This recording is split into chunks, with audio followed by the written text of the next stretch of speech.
My mom wanted me to be a truck driver because that would mean I would make $24,000 a year if I went to Truck Masters, and that would be twice what my father made.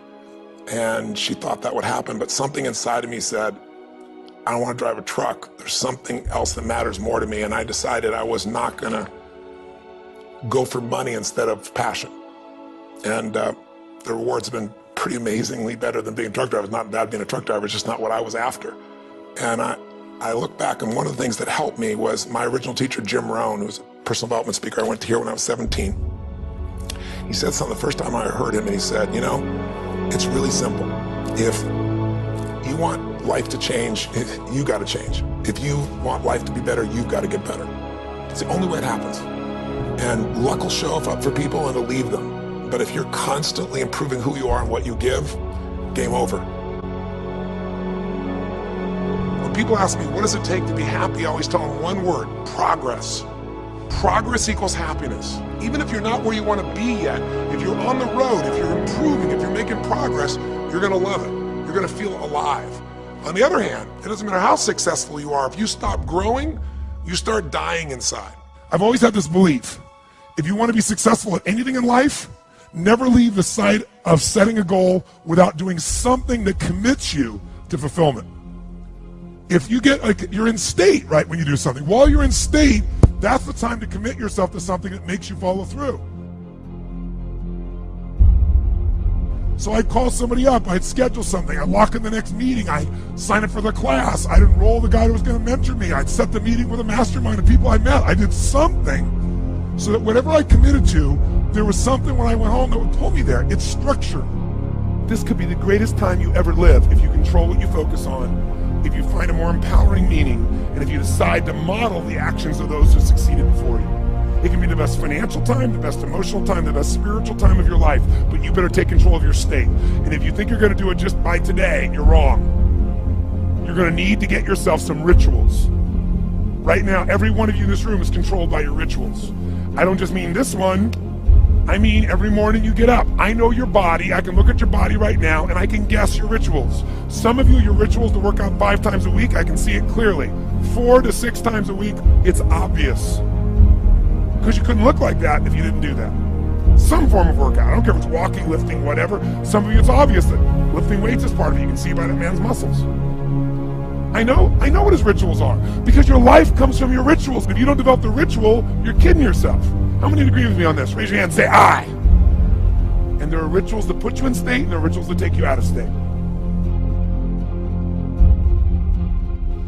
But if you've got what you know, that focus, the target, and you got the toolbox, and you're still not getting what you want, it's because you got inner conflicts. That's the third pillar. You've got to resolve your inner conflicts.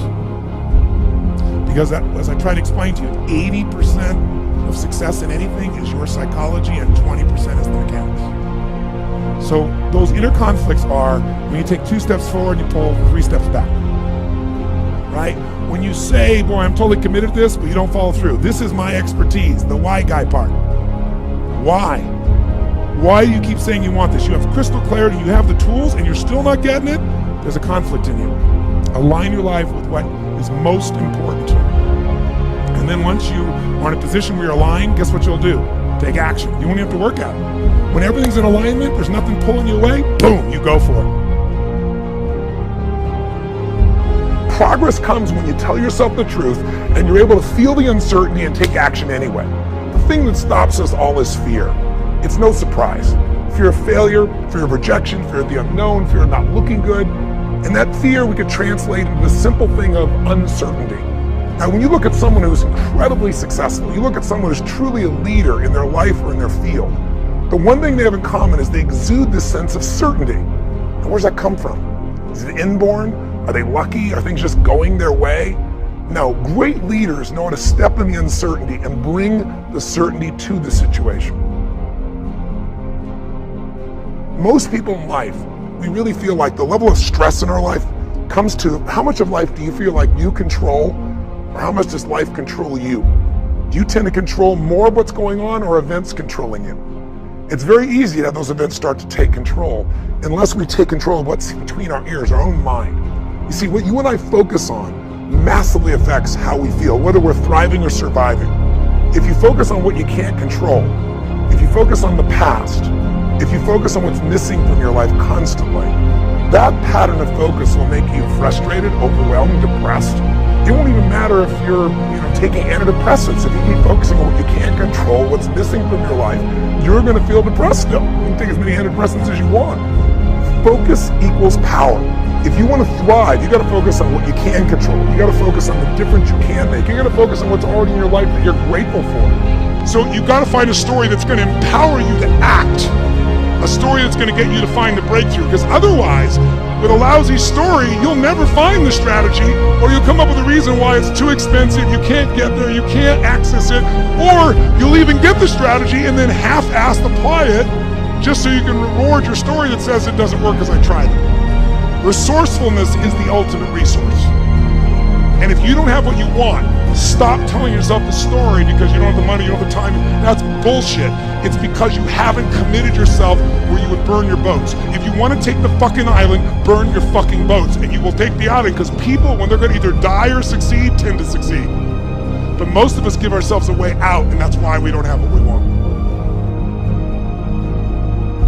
I was thinking about where this journey began for me, my desire to serve. Every day before I get on stage, I do this thing to whip myself into a peak state, and then my last words are, use me, Lord. That's my prayer. And every day my goal is to be a blessing in people's lives. Just do more, give more, share more, create more. What you need will be there. It's like air. You don't stop to think about when you take a breath whether it'll be there or not. It's always going to be there. Yeah. You just got to do your part.